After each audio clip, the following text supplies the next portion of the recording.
आप देख रहे हैं city 11 news Pakistan HD।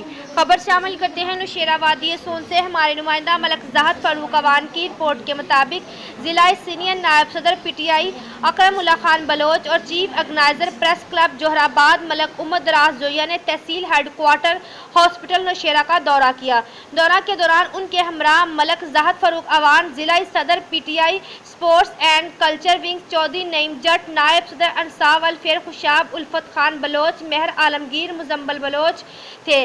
MS Sobia और डॉक्टर जवेद मलक ने ब्रीफ दी और दौरे के दौरान उन्होंने एमरजेंसी वार्ड, अद्वियात सहूलियात और मुख्तलिफ वार्ड और कोरोना वैक्सीन सेंटर का मुआयना किया। तहसील हेडक्वार्टर हॉस्पिटल में मरीजों को दी जाने वाली तिब्बी सहूलियात का जायजा लिया। हॉस्पिटल पर MS की कारकर्दगी पर इत्मीनान का इजहार किया। उन्होंने THQ में शजरकारी मुहिम के सिलसिले में पौधा लगाया। बाद चेयरमैन वादी सून प्रेस क्लब नौशेरा मलक ज़ाहद फारूक अवान ने मेहमानों के आजाज में झील किनारे होटल पर जोरहाना दिया। मजीद खबरों के लिए देखते रहिए सिटी 11 न्यूज़ पाकिस्तान HD।